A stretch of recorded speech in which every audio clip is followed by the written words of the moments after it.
ગઈ તારીખ 27 જાન્યુઆરી 2022ના રોજ રાપર તાલુકાના સેલારી ગામે दीदी मैं કન્યા चाहूंगा શાળામાં हमारे સાંજે बीच में 4 डूब क्षेत्र વાગ્યે के कुछ लोग हैं એક ગ્રામ और સભાનું આયોજન वो કરવામાં आपसे अपनी આવ્યું बात હતું। रखना चाहते हैं।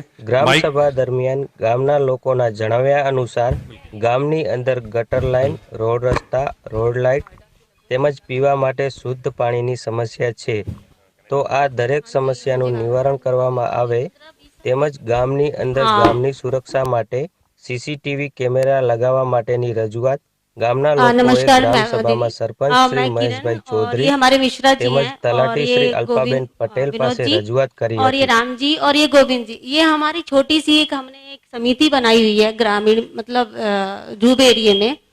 यहाँ पर हमें रहते रहते 20 साल हो गए हैं। आप देखेंगी बस हम ये सुनते हैं कि नोएडा एक बहुत अच्छा सा शहर है, लेकिन आप अगर हमारे इस छोटे से डूब एरिया में जाएंगी तो ये गांव से भी ज्यादा पिछड़ा हुआ है। ना यहाँ पर बिजली है 20 साल से, ना यहाँ पर नालियां हैं, पानी नहीं है, सड़कें नहीं है, कुछ भी नहीं है। और परेशानियां इतनी ज्यादा है कि हम 20 सालों से हमने कितनी बार विधायक जी के यहाँ ऑफिस में धरना दिया, पहुंचे, सड़कें जाम की। उन्होंने बस ये कहा कि बस हम 15 दिन में, 20 दिन में, 2 महीने बाद हम ऊर्जा मंत्री से बात कर रहे हैं और आपके यहाँ पर लाइटों का काम शुरू करवा देंगे। ऐसा करते करते इतना टाइम हो चुका, अभी तक तो कुछ भी नहीं हुआ। फिर हमने एफएनजी जाम किया था। हाँ जी, करीब 1-2,60,000 के आसपास है, काफी ज्यादा लोग हैं। हमने जब रोड जाम किया था एफएनजी परेशान होकर के, तो उन्होंने उसमें हम बहुत ज्यादा, तो ये हमें जानते नहीं थे कि अभी यहाँ हमारे पास आएंगे, लेकिन अनिल जी और ये मैं पंखड़ी पाठक जी आई, उन्होंने करीब हम पूरा दिन पूरी रात बारिश में भीग कर बैठे रहे ये कहने के लिए कि हमें कम से कम कुछ नहीं, अब सरकारी तरीके से नहीं दे सकते, कुछ तो इंतजाम कर सकते हो। कोई हमारे बच्चे ऑनलाइन पढ़ाई कर रहे हैं, ऑनलाइन पढ़ाई कैसे करेंगे जब फोन चार्ज नहीं होगा, कुछ भी कोई सुविधा नहीं है। और हम लोग फाइनेंशियल स्ट्रॉन्ग नहीं है, हम लोग बहुत मुश्किल से प्राइवेट से बच्चों को पढ़ाते हैं, बहुत मुश्किल से, क्योंकि यहाँ सरकारी स्कूल तो है ही नहीं, बहुत ही कम है। अब स्कूल वालों ने फीस तो माफ की नहीं, हम ऑनलाइन बच्चों को पढ़ा नहीं पा रहे, बच्चों का रिजल्ट कैसे आ रहे, अनपढ़ ही हो गए हैं 2 साल से, उनको कुछ नहीं आता, बस वो घर में बैठ के मोदी जी ने एक डिग्री दे दी कि तुम पास हो गए हो, लेकिन वो अनपढ़ है, हमारा फ्यूचर खराब है। तो एक बार आप अगर ये ध्यान दें कि हमारे एरिया में अभी हमें कुछ नहीं, हमारा सबसे ज्यादा प्रायोरिटी है कि बिजली आ जाए वहां पर, बस की बिजली से हम कुछ कर सके, आगे तो बाद में कुछ भी होगी, आ रहा है या कुछ नहीं आ रहा है। हाँ, वजह है, उन्होंने क्या, हम जब मिले थे तो उन्होंने कहा कि डूब एरिया जो फ्लड एरिया होता है वहां पर हम आपको वहां पर अलाउ नहीं है, हम लाइट नहीं दे सकते, ऊर्जा मंत्री मना कर रहे हैं। अगर वो फ्लड एरिया है तो आप रजिस्ट्री क्यों करवा रहे हैं वहां की?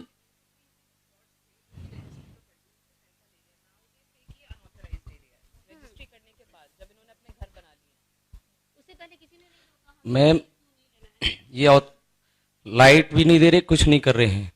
जब इसको ये डूब क्षेत्र घोषित कर रहे हैं तो रजिस्ट्री भी हुई है हमारे पास, लीगल रजिस्ट्री। जब राजस्व की इनको जरूरत पड़ती है तो तब वो डूब क्षेत्र नहीं होता है। जी जी नहीं, कुछ नहीं है मैम, वहां लगभग 78 क्षेत्र से कोई पानी नहीं, नोएडा के अंदर मैम पानी पीने को नहीं है, तो वहां कहाँ आएगा? लेकिन मैम इनका क्या है,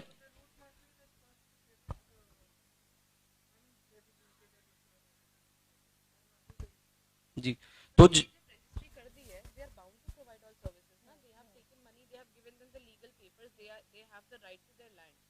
अब इनको 5 साल पहले बीजेपी ने प्रॉमिस किया था कि हम आपको बिजली देंगे, और जो सिटिंग एमएलए है उन्होंने पावर मिनिस्टर के साथ फोटो ट्वीट करके ये कहा था कि मैं उस दिन मैं आपको बिजली दे दूंगा, उसको भी अब बहुत लंबा टाइम हो गया। मैम हमारे यहाँ के जो सांसद है महेश शर्मा जी, जब वो सांसद हुए थे तो हमने उन्हें 82,000 की चाय पिलवाई थी, इकट्ठा करके, चंदा करके, और वो घोषणा भी करके गए थे कि भाई लाइट 10 दिन में आ जाएगी, लेकिन वो भी उनका एक जुमला साबित हुआ मैम। इतनी महंगी चाय? जी जी जी जी, वो चाय असल में क्या है, चाय वाले ने ही तो मामला खराब कर रखा है। दिक्कत तो ये, हम सोच रहा कि ना जाने हमारा चाय पिलाए से काम हो जाए, लेकिन वो आज काम हमारा आज तक नहीं हुआ है। तो मैम ने हमारा कोविड के टाइम में भी, जब ये लोग घर में अपने सो रहे थे, जब जनता को इन्होंने अपने हाल पर छोड़ दिया था, तो पंखड़ी जी ने, जब तो इनका प्रत्याशी का भी कुछ नहीं था, तो इन्होंने हमारे यहाँ सैनिटाइजर कराया, फॉगिंग कराई, और तो और जैसे हमारी कॉलोनियों से इन्होंने एक हेल्पलाइन नंबर जारी किया था जब कोरोना काल में खाने के लिए, तो इन्होंने घर घर खाना पहुंचवाने का भी काम किया मैम। तो मैं धन्यवाद करता हूं पंकड़ी जी का और भाई नीलवाद जी का, और ज्यादा धन्यवाद आपका कि इन्होंने आपने इनको हमारे बीच में प्रत्याशी बना के उतारा है। हमें ऐसे ही क्षेत्रीय प्रत्याशी की मैंने और जमीन इसीलिए बनाया क्योंकि मुझे मालूम है कि काम करती है। जी जी जी।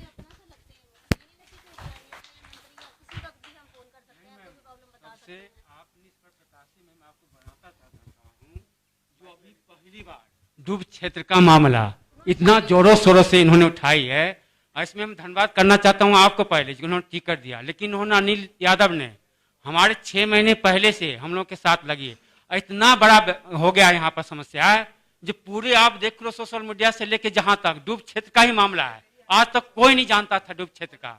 और इन्होंने मैम ने हमने जैसे रिक्वेस्ट किया, इन्होंने घर घर जाके प्रचार की और इनको सहानुभूति सुनिए। भीड़ भड़का अभी जितनी ये पार्टियां हैं, तमाम पार्टियां के नजर अब सब आ रहे हैं, अब जब इनके आने के बाद अब आ रहे हैं डेली के डेली। तो ये बहुत बड़ा मुद्दा है डूब क्षेत्र का, और ये समस्याएं हर एक बार ये कहते हैं सांसद विधायक पंकज सिंह आज कर दूंगा, कल करते करते 5 साल हो गया। तो इस समस्या को मैडम आप जोरों शोर से उठाएं, क्योंकि अभी तक विधानसभा में और तमाम आंदोलन 28 दिन तक लगातार, आप समझिए 28 दिन तक लगातार हमने आंदोलन किया, और यही विधायक जी ने कहा कि आपका बिजली की समस्या बस 4 दिन में आपका हो जाएगा। वो 4 दिन कब आएगा हमें समझ में नहीं आया आज तक। रात भर उन्होंने गाजियाबाद जहाँ जानते नहीं है उस जगह पर ले जाकर पुलिस वालों ने डाल दिया। उनमें अनिल जी भी थे हमारे सबके साथ। वो उठा मतलब हम लोगों ने धरना देते, एकदम से पुलिस वाले आते हैं, बारिश हो रही, उसी में करीब 8-10 लोगों को ये भी नहीं पता चलने दिया कि कहाँ लेके जा रहे हैं। गाजियाबाद में कहीं पर ले जाकर छोड़ा, और सुबह 4 बजे पूरी रात वो लोग ठंड में ऐसे पड़े रहे। सुबह 4 बजे उन लोगों को छोड़ दिया गया, बस इसलिए कि हम बिजली मांग रहे थे उनसे, और कुछ तो नहीं मांग रहे थे। बिजली के लिए सबकी हक है कि हमें इतना तो हो कि रोशनी मिले। तो वो बिजली 20 रुपए यूनिट, 16 रुपए 18 रुपए यूनिट ऐसे हमको पड़ता है, और कुछ ठेकेदार बने हुए हैं उसमें। यदि हम शिकायत करते, वो हैं बस उन्हीं के ही लोग हैं जो हैं, सब नहीं, सब उन्हीं के ही लोग हैं दीदी। जी जी जी। तो दीदी आपसे हमारा निवेदन है कि आप हमारी प्रत्याशी जी तो इस बात को उठाई रहे हैं, आप भी थोड़ा हमारा उठाएं तो बहुत बढ़िया है जी।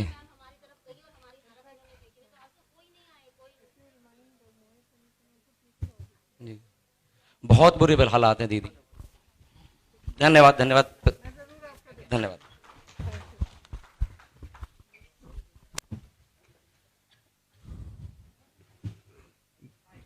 दीदी ये फ्लैट बायर्स का ग्रुप है और इनकी बहुत बड़ी समस्या है कि रजिस्ट्री नहीं हो पाती है। पूरी पेमेंट करने के बावजूद ये लोग परेशान हैं, मालिकाना हक नहीं है इनके पास। मैम सबसे पहले आपका हार्दिक स्वागत है और बहुत बहुत धन्यवाद, क्योंकि आपने हमारी बीच की उम्मीदवार को खड़ा किया। ये भी एक फ्लैट बायर्स है और ये हमारी प्रॉब्लम को समझ सकती हैं, क्योंकि सब बोलते हैं, यहाँ रहते भी नहीं हमारे एमएलए। तो इसके लिए हम पूरे दिल से आपका धन्यवाद करते हैं। मैम जो सबसे बड़ी प्रॉब्लम है, यहाँ पर लाखों फ्लैट्स हैं, लाखों फ्लैट बायर्स हैं। आप देखिए क्या इनका कैसे गेम है, कैसे बिल्डर्स और पार्टी का एक नेक्सस बना रखा है इन लोगों ने, कि हम लोगों ने पैसे, जितने एक बिल्डर एक फ्लैट खरीदा, हमने पैसे दे दिए बिल्डर को, बिल्डर ने फ्लैट बनाया, उसने उसका पैसा हमसे ले लिया। फिर उसके बाद गवर्नमेंट का कैसे रेवेन्यू होता है, जब वो स्टैम्प पेपर हम लोग खरीदते हैं उससे उनकी रेवेन्यू होती है। हमने स्टैम्प पेपर भी खरीद लिया, हमने वो भी जाके बिल्डर को सबमिट कर दिया, लेकिन जो फ्लैट है जिसमें हम रह रहे हैं, जो हमें बड़ी मुश्किल से मिला है, उसकी मैम रजिस्ट्री नहीं है। तो आज उस फ्लैट का मालिकाना हक हमारे पास नहीं है। हमने सारा पैसा बिल्डर को दे दिया है, हमने गवर्नमेंट को स्टैम्प पेपर भी दे दिया है, लेकिन आज भी हमारी रजिस्ट्री नहीं है। काफी हम लोगों ने इतनी आवाजें उठाई हैं मैम, ये मेरे ख्याल से 10-11 साल तो गए, 10-12 साल से मैम पूरा सबसे ज्यादा पैसा हम यहाँ से आता है।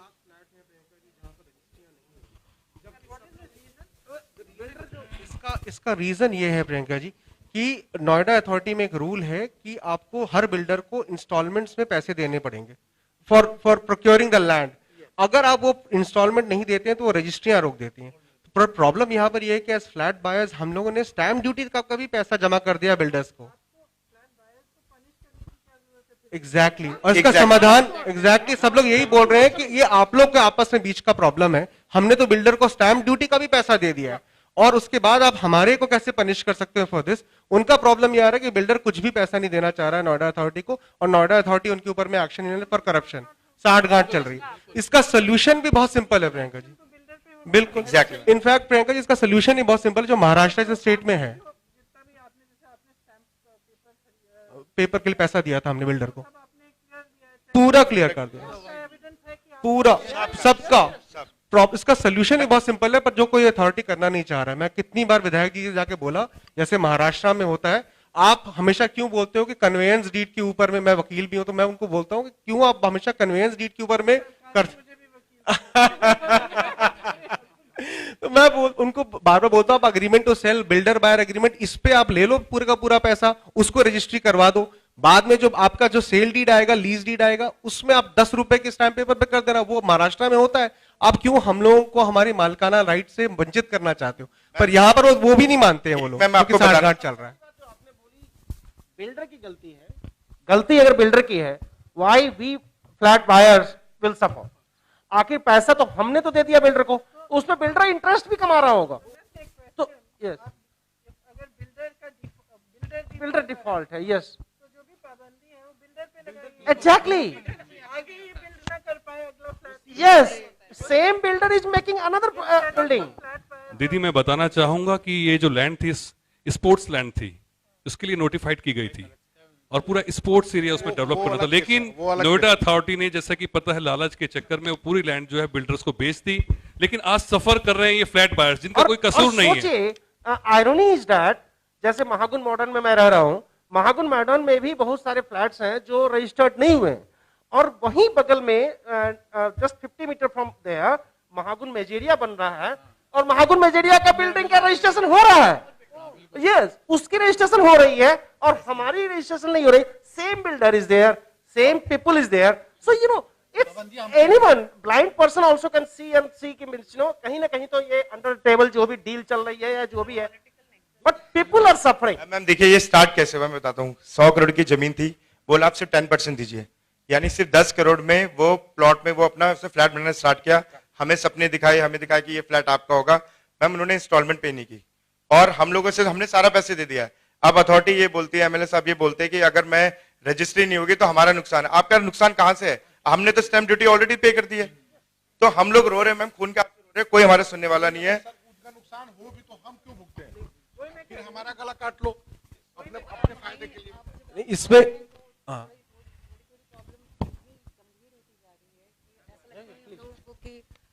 इतनी हार्ड एंड मनी हम लोग जो लेकर आए और यहाँ आकर हमने एक सपना देखा था कि एक अच्छी लाइफ नोएडा एनसीआर के अंदर बच्चों की अच्छी पढ़ाई दे पाएंगे। बीइंग अ एओए मेंबर मैं आपको बताना चाहूँगी कि एक एक सोसाइटी की इतनी प्रॉब्लम्स हैं। आज हमारे यहाँ पानी जो आता है उसका टीडीएस 1600-1700 पार कर जाता है, 2000 तक पार कर जाता है, जो कि हमारे शरीर के लिए, हमारे बच्चों के लिए बहुत ही खतरनाक है। वो नहीं बिक पाएगा, बिकने में प्रॉब्लम आती है। हाँ बिल्कुल।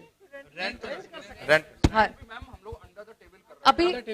अभी ऐसा है कि हमारे नाम पे कुछ नहीं है तो हम उसके ऊपर कुछ भी नहीं कर सकते हैं, और कल को कोई भी अगर अथॉरिटी चाहे तो हमें वहां से निकाल दिया जा सकता है, क्योंकि हमारे पास ऐसा कुछ भी प्रूफ नहीं है कि वो मकान हमारे नाम पे है। एक पोजेशन लेटर कभी भी हमारे इंटरेस्ट को फुलफिल नहीं करेगा। बिल्कुल। हाँ।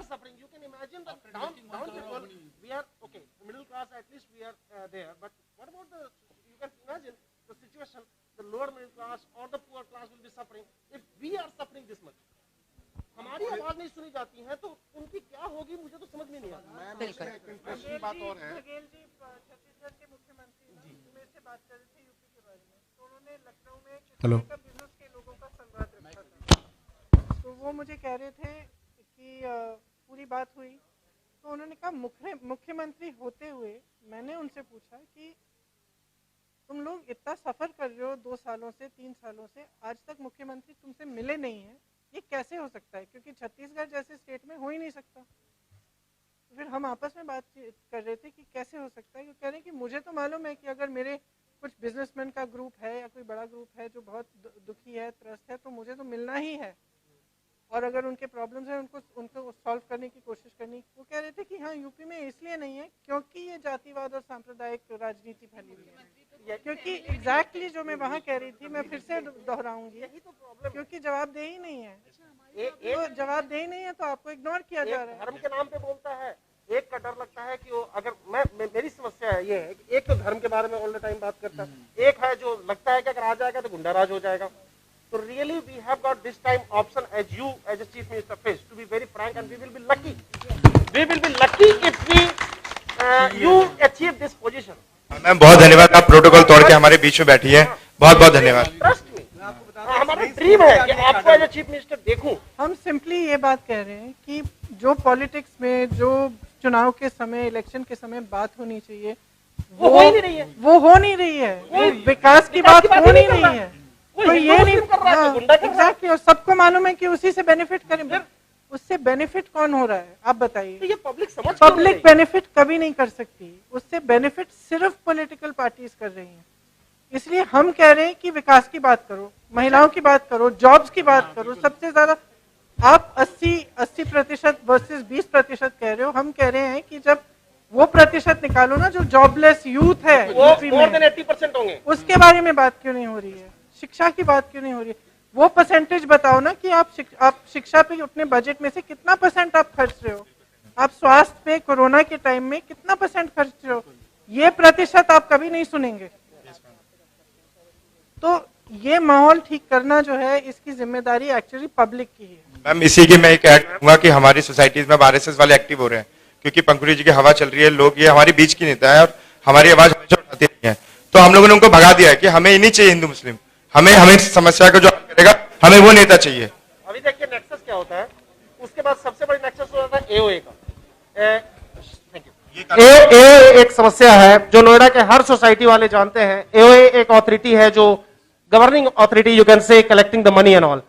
You will believe Mahagun modern society जहां मैं रह रहा हूं वहां का कलेक्शन जो है 18 करोड़ पर ईयर है, जो एक हमको लगता है एमएलए एमपी मतलब एमएलए तो कम से कम उससे कम ही उठावा करते होंगे।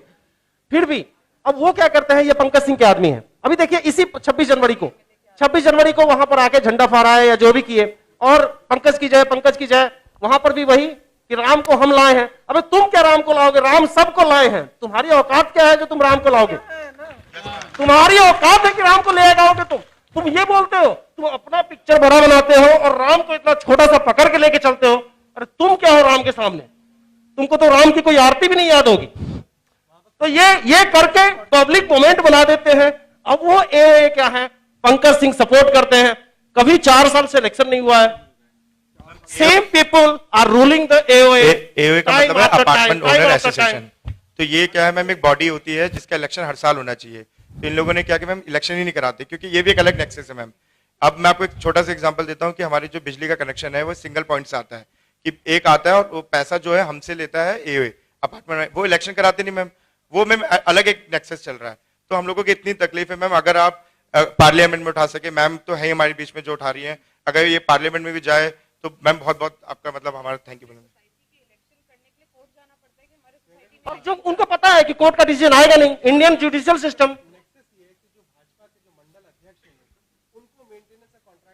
करोड़ों का खेल है मैम, तो वो कुछ होता ही नहीं है। फिर यहाँ पे हमारा काम ही नहीं हो रहा, हम ना चुनाव कराते हैं ना कुछ कराते हैं, बिकॉज़ उनका जो मेंटेनेंस कॉन्ट्रैक्ट है वो भाजपा के लोग संभालते हैं ऑन पेपर।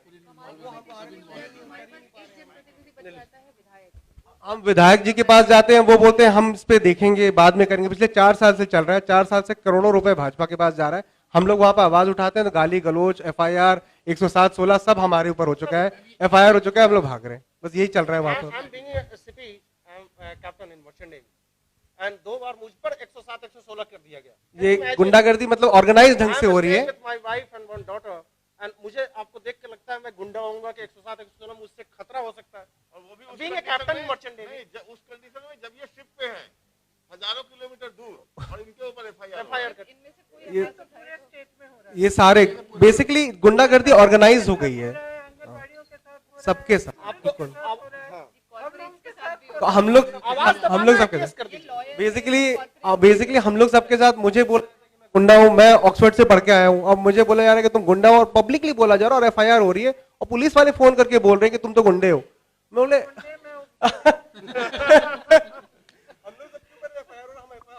बाद हाई कोर्ट जा रहे हैं, एफआईआर पे स्टे करवा रहे हैं, यही सब कर रहे हैं। ऑक्सफोर्ड रिटर्न गुंडे हैं। ऑर्गेनाइज हो गई, पूरा बिल्कुल ऑर्गेनाइज। जितनी मेहनत करनी है करो, लेकिन मुझे हम लोग को एक आपके ऐसी लीडर एक बार मुझे देखनी है। बट आपको एक चीज, हम लोग सब मेहनत कर रहे हैं, मैं आपको एक चीज जरूर बताऊंगा प्रियंका जी, आपके उत्तर प्रदेश में आने के बाद और पंकुड़ी जी के यहाँ पर आने के बाद हम लोग सारे काडर में, हम लोग सारे कार्यकर्ताओं में एक नई स्फूर्ति जरूर आई है और बिल्कुल एक अलग, हम लोग अभी एक अलग एनर्जी से काम कर रहे हैं। मैं पिछले साल के इलेक्शन में भी यहाँ पर 2017 में भी देख रहा था, ये नहीं था वैल्यू, ये एनर्जी नहीं थी जो इस बार हम लोग सबको, इसके लिए आप लोग का हम लोग तहे मन से दोनों का शुक्रगुजार। बहुत बहुत मैम तहे दिल से सभी लोग दीदी का धन्यवाद करते हैं इस बात के लिए। इसके लिए कोई ऐसा स्टेटमेंट दीजिए जो कि हम लोग वायरल कर पाए कि पंखुड़ी जी के जिता करके हम लोग भेज रहे हैं, जीतने के बाद भी आपका साथ सहयोग हम लोगों को मिलता रहेगा। आपके दरवाजे, हम लोगों की प्रॉब्लम अगर सॉल्व नहीं होती है तो हमारे लिए खुले रहेंगे। कुछ इस तरह का आश्वासन आपसे हम मांगते हैं। तो मैं इसीलिए तो यहाँ पे स्टेबल पे मांग रहे हैं।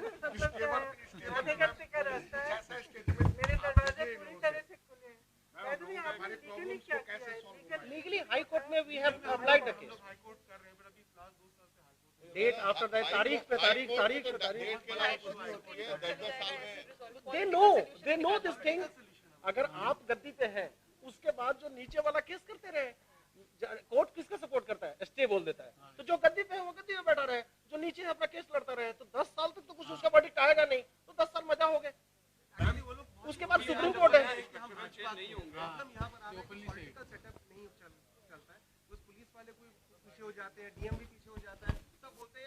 सुप्रीम कोर्ट ने भी बोला है कि ये 1 लाख करोड़ से ऊपर का घोटाला है और जिसको पंकुड़ी जी ने बहुत ऊपर उठाया है। 1 लाख करोड़ से ऊपर का घोटाला मैम ये नेक्सस बिल्डर का। और 2012 में पहले मायावती की, अखिलेश जी की सरकार थी, फिर इनकी आई, बीजेपी की आई, तो मैम ये कोई कुछ नहीं कर रहा और लाखों करोड़ का मैम ये पूरा करप्शन चल रहा है मैम, बहुत बड़ा करप्शन है मैम। मैम इसका आया है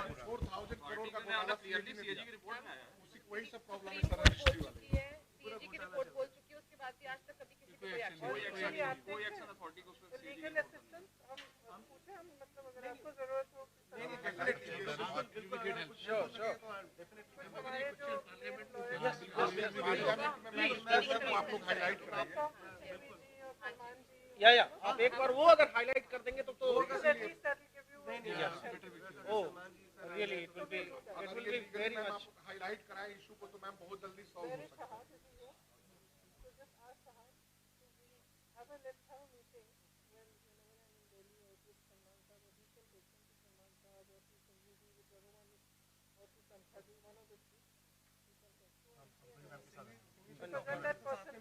Fantastic. That will be great help. एक बार वो obviously वो सेलिब्रिटी का एक बार तो आता है, तो you know it will be in the picture, in the pressure आ जाता है। Thank you for listening. My job to कहाँ आजकल जॉब कोई करता है?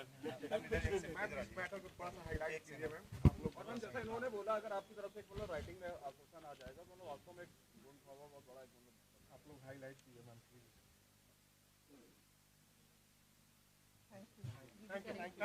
धन्यवाद साथियों।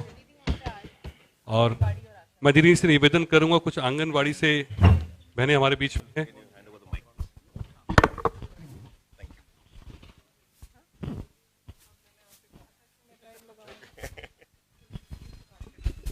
हेलो। सबसे पहले हम सब आंगनबाड़ियों की तरफ से आपको तहे दिल से धन्यवाद करते हैं।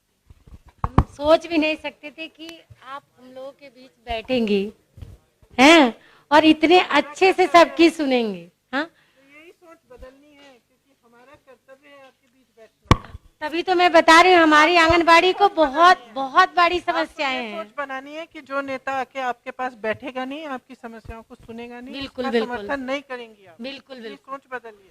सोच तो हम बदल दिए हैं, बदलना नहीं है, बदल दिए हैं, तभी तो यहाँ पे आए हम और आपके साथ बैठे। हम 4 लाख आंगनबाड़ियां हैं, हमारी आंगनबाड़ियों को कोई नहीं समझता। जब अखिलेश जी आए थे बोले हम आंगनबाड़ी को जानते नहीं थे, ठीक है, इन्होंने बोले, और ये आए तो जसोदा बना दिए। क्या जसोदा बच्चों को ही पालती रहेंगी? भाई उनके भी तो बच्चे हैं, उनके भी तो पेट है, उनके भी तो बहुत सारी समस्याएं हैं। 5,000 रुपए मिलते हैं, हम बच्चे कैसे चलाएं, पढ़ाएंगे कैसे, घर बचाएंगे अपना। कोविड के समय सबसे ज्यादा काम आपने हाँ, हम लोगों ने घर घर जाके सर्वे किए, छोटे छोटे बच्चे जाके मतलब घर में रख के सर्वे किए। क्या हमें कोरोना नहीं लग सकता था? कितनी सारी बहनें हमारी मर गई, बहुत सारी बहनें हमारी मतलब चली गई इस दुनिया से। लेकिन इस मोदी सरकार ने क्या किया, हम लोगों ने लखनऊ जाके धरना भी दिया, देखने तक नहीं आया, हम लोग को कुछ आश्वासन भी नहीं दिया। अभी आपका मानदेय थोड़ा बढ़ाया है ना इन्होंने? हाँ, थोड़ा, वो भी प्रोत्साहन है, वो भी प्रोत्साहन है, बढ़ा नहीं है, प्रोत्साहन दे रहे हैं हम लोगों को मानदेय। अगर वो हमारे इंक्लूड कर दिए होते 5,000 में तो हम सोचते कि हमारा 8,000 रुपया हो गया, पर वो भी जब हम काम करेंगे तब मिलेगा। ऐसे तो हमारे घोषणा पत्र में हमने लिखा है कि 10,000 का मानदेय तो आपको मिलेगा ही मिलेगा। एक बात बताइए, हम आंगनबाड़ी है, घर घर जाते हैं, हमारे 14 काम है, 5 सेवाओं के बावजूद भी 15 काम करवाते हैं हम लोगों से। राशन कार्ड में जाना, कोरोना में जाना, सत्यापन करने जाना, टीकाकरण जाना, पोलियो में जाना, BLO में जाना, इतने सारे काम है। उस काम का हमें मिलता क्या है? कुछ नहीं मिलता है। तो इसलिए हम यही सोच रहे हैं कि जो भी सरकार आए हमारा सुने, अगर हमारा सुनेगा तो हम उनके सुनेंगे। हमने भी अपने घोषणा पत्र में लिखा है कि 10,000 आपको मिलेगा ही बिल्कुल मिलेगा। बिल्कुल लिखी है। लेकिन अभी आपसे बात करने के बाद ये लग रहा है, और मैं पूछूंगी कि ये हो सकता है कि नहीं, कि कुछ जो आपके काम है, जैसे आप कह रहे हो 15 काम है, उसमें से 10 काम ठीक है, 10 काम अगर आपके क्या कहते हैं वो अलग हैं, और उसके अलावा जो आप एक्स्ट्रा काम कर रहे हो उसके लिए आपको कुछ मिलना चाहिए एक्चुअली। बिल्कुल मिलना चाहिए, पर यहाँ तो कुछ नहीं मिलता। मान लो आपके हमारा जो है इसमें एक्चुअली हमें बात करनी चाहिए। हमने इसमें 10,000 का मानदेय बेस बोला है, बट वो 10,000 किस लिए है, किन 10 कामों के लिए है मान लो, और उन 10 कामों से ज्यादा अगर आप 5 काम कर रहे हो तो उस हर काम के पर दीदी वो तो अलग है, पर हमें 10,000 मिलना तो हमें निर्मित करना, हमें भी सरकारी कर्मचारी बनानी है। हाँ, ना हमें कोई 14 साल से हम लोग यहाँ पे लगे हुए हैं, अगर हमें कल को कुछ हो जाता है, एक्सीडेंट भी हो जाए, कुछ भी हो जाए, हमें कोई पूछने वाला नहीं है, हमें कुछ नहीं होता, बस हमारा कोई मतलब कुछ नहीं, कोई नहीं पूछता है। हाँ। हॉस्पिटल में जाते हैं, लंबो लाइन लगाई रहते हैं, तब जाके हम लोग का नाम आता है, ना ऐसा ही है ना कुछ है। कल को आप पूरी जिंदगी तो हम इसमें लगा दे रहे हैं, फिर बच्चों के आगे किसके आगे हाथ फैलाएंगे? हमारा 2, 4, 5,000 भी नहीं पेंशन कुछ बनना चाहिए, खाली हाथ ऐसे बैठा दो। सबको खाली बैठा ही दिए। अभी कितने हमारी आंगनबाड़ी रिटायर हुई है। हाँ, तो हमने हमारी दोनों चीजें हैं हमारी घोषणा पत्र में, एक तो आपको 10,000 का मानदेय और दूसरा आपका नियमितीकरण, ये दोनों चीजें लिखी हुई हैं और दोनों चीजें सरकार कर सकती है, इसमें कुछ ऐसी बात देखिए दीदी, हम लोगों ने ये सोचा है कि आप एक महिला है, पंखुड़ी जी को उतारी है महिला में, हम महिला को बिल्कुल पूरे सपोर्ट कर रहे हैं, ठीक है ना। इसीलिए हम लोगों को जो भी इच्छाएं, जो भी हमारी सेवाएं हैं, उससे मुक्ति दीजिए हमें। कम से कम ये बाहर भटकना, हमारा अपना नियमावली बनाइए, हमें कितना काम करना है और कितना हमें देना है, ये हमें बननी चाहिए। हर जगह नहीं जा, हमारे झुग्गियों में जाके देखिए, खड़े खड़े बच्चे पढ़ाते हैं, ना लाइटिंग का सुविधा है, ना बाथरूम का सुविधा है, ना पानी का सुविधा है, कुछ भी नहीं। इतने हमारे सेंटर में तो इतने नालियां बहते हैं जहाँ मैं पढ़ाती हूँ। हाँ, चलना है, हम तो चल ही रहे हैं। इतने एक ईंट नहीं, सरकार ने जो आई, एक ईंट भी खड़ंजा तक नहीं रखा, उस झुग्गियों में गया भी नहीं। ये कौन पंकज, अभी हम देख रहे हैं कि ई-रिक्शा के पीछे फोटो लगी हुई है, पर हमने तो शकल ही नहीं देखा, सच में हमने देखा ही नहीं शकल कि वो पंकज कौन है। मोदी जी के नाम पे लड्डू खा रहे हैं लोग। हाँ, बस उन्हीं के नाम पे, बस एक ही काम मोदी ने किया है, सुबह शाम वही राशन बांटना। अरे खाने के बाद भी तो कुछ काम है कि खाना ही खाते रहेंगे। मैं वही नमक देते, जैसे लगता है नमक तो देखने लायक है, तेल देखने लायक है, मैं तो जाके बोलकर, और उसमें भी जो बांटता है ना राशन, वो भी 5 किलो कम देता है, बाल्टी से नाप देता है और हर यूनिट पे 5 किलो काट लेता है, और नहीं तो इस ऐसे देता है। हुआ है कि जो झुग्गियां की जो सील हो गई हैं, जो आंगनबाड़ी का पोषाहार मिल रहा है, वो भी हम लोग जो ड्रम खरीद करके किसी के दरवाजे पर रख रहे हैं। जहां रहते थे वो जो काशी मिल गया है 122 सेक्टर में, तो झुग्गियां अथॉरिटी ने सील करा दे रही है। अब वो भी हम लोगों को पोषाहार रखने का जगह नहीं है। सबसे बुरा हाल तो हम आंगनबाड़ियों का आंगनबाड़ियों को कहते हैं कि महिलाओं को सशक्तिकरण बताते हैं और हम लोग को शोषण करते हैं। वो नहीं चाहते आपका सशक्तिकरण। जैसे आप कह रही हो कि राशन एक चीज है, हाँ। उसके आगे क्या कुछ नहीं है। क्या अभी कल परसों मैं इन बच्चों से बात कर रही थी जिन्होंने ये एनटीपीसी का एग्जाम दिया है, ठीक है, जिनको सरकार ने पीटा है क्योंकि उन्होंने इम्तिहान दिया, उसके बाद कुछ लीक हो गया पेपर या ऐसा हो गया, और जब इन्होंने प्रदर्शन किया सरकार ने पीटा। वो भी मुझे कह रहे थे, वो कह रहे थे कि ठीक है राशन दे रहे हो, लेकिन क्या राशन से हमारा भविष्य बनेगा? वही तो हम अपने 4 पैरों बार पे इन्होंने खड़े हो पेपर लीक सकेंगे? करवाया, कोई बच्चे पेपर नहीं दिए।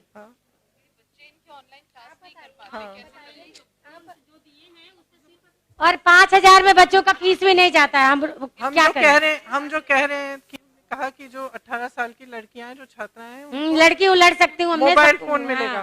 क्यों? इसी वजह से वो कह रहे हैं कि अच्छा तुम लोग तोहफे दे रहे हो ताकि वोट मिले। ये बात नहीं है। क्यों इन्होंने तोहफा नहीं बांटा? आपको सशक्त करने की बात है, क्योंकि आज ऑनलाइन शिक्षा भी होती है और उससे सुरक्षा भी मिलती है। इन्होंने भी फोन बांटा, लेकिन कहीं जा रही है, लैपटॉप भी फोन है बांटा, उसके लेकिन पास, तो उसकी सुरक्षा भी है। विद्यार्थियों ने क्या बोला कि इसको ये तो इलेक्शन के टाइम पे बांट रहे, तो पहले ही बांट देना चाहिए था। बिल्कुल बिल्कुल। सारे जितने भी है सब नाराज है। आपको अपनी शक्ति समझनी चाहिए। हम समझ लिए मैडम, शाबाश। समझ लिए, तभी तो हम आगे हैं, तभी हम मिलने आए। और यही नहीं, हम कहाँ जेवर ओवर सब हमारा चल रहा है। मैम मेरी सास 80 साल की हो गई है, कोई पूछेगा बोल नहीं पाती है। आंगनबाड़ियों से बोला कि 1975 में ये आप ही लोगों का दिया हुआ ये हम लोगों का संस्था है, इसे हमें खत्म नहीं, क्या पता योगी आने के बाद हमें खत्म कर दे, ये संस्था ही खत्म कर दे कि आंगनबाड़ी कौन है। जब टीचरों को इतना पैसा, टीचरों के साथ किया है कुछ, हाँ, तो वही तो कह रहे हैं, क्या पता ले जाकर बेटा पहले टीचर ही पढ़ाएंगे, भाई आंगनबाड़ी खत्म करो, फिर हम कहाँ जाएंगे। इसीलिए हम लड़ेंगे आपके लिए, बिल्कुल। आप अकेली नहीं लड़ रही हो, ये बात आप समझ लो। चाहे सरकार आए ना आए, हम खड़े हैं आपके साथ और आशा बहुओं के साथ। आपने देखा कि मेरी एक उम्मीदवार भी है जिसकी इतनी क्रूरता से उसको पीटा गया। क्यों? क्योंकि योगी जी की मीटिंग में गई और उन्होंने दरख्वास्त दिया कि हमारा मानदेय बढ़ाओ। बस उनको घसीट के ले गए बस के अंदर, उसके ऊपर एक आदमी बैठा, ऐसे गला दबाया, उसको पीटा और गालियां दी, हर तरह की चीज। तो मैंने उसको कहा तुम लड़ो। उस दिन भाषण में कह रहे थे योगी जी कि 2017 से कोई भी धरना प्रदर्शन आंगनबाड़ियों को नहीं हुआ है। क्या ये सच है? नहीं, ये एकदम झूठा मैं तो सरकार है। लगातार मिलती हूँ, हर जहाँ जाती हूँ, लगातार मिलती और पेपरों में दिखा दिया कि हमने प्रोत्साहन 2 साल पहले ही बढ़ा दिया, वो 1 पैसा नहीं मिला। मतलब खाली झूठ बोलता है, झूठ का ही इसका बोलबाला है। इसीलिए हम लोगों ने प्रतिज्ञा की है कि इस सरकार को इस बार आने नहीं देंगे, चाहे कुछ भी हो। ठीक है, चलो। इसीलिए हमने सबको समझाया, मैंने बोला था, दिखाया भी था, हमने सबको समझा दिया कि एक महिला है, हम महिलाओं के लिए शायद कुछ कर सकती हैं। वो हमारे पास है, हमने सबको बांट भी दिया। एक बार मुंह से तो बोल दीजिए क्या लिखा है उस पे, वही संदेश है। लड़की हूँ, लड़ सकती हूँ। हाँ, यही बात है। अब लड़ती रहो और मैं खड़ी हूँ तुम्हारे साथ, मैं लड़ूंगी। बस ठीक है। एक फोटो में खिंचवाना है, मेरे बेटे को खिंचाना है। नहीं, मेरे को खिंचाना है। एक फोटो खींचे जरा श्वेता। नहीं, हमारा कहाँ खींचा है? ये खींच देगी। नहीं, अरे मैं भेज दूंगी ना आपको फोन पे। दीदी को खींच के भेज।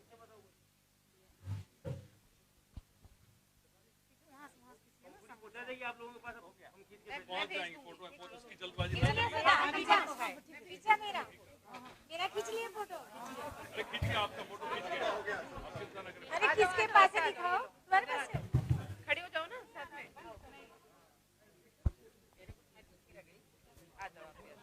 दीदी ये उस क्षेत्र से आते हैं जहां इनको साफ पानी भी पीने को नहीं मिलता, नोएडा जैसे शहर में। चाय पानी क्या होगा, कम से कम हम लोग साथ, कितना अच्छा लग रहा है। यह एक ऐतिहासिक क्षण है क्योंकि किसी पार्टी के बड़े नेता को आप इस तरह से अपने बीच में नहीं पाएंगे। एक बार सभी जोरदार ताली बजा दीजिए।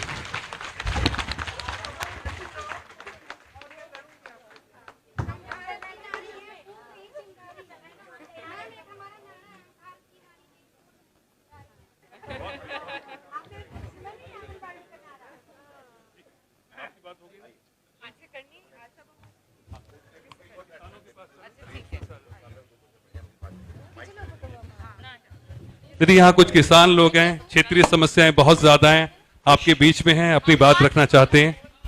हेलो,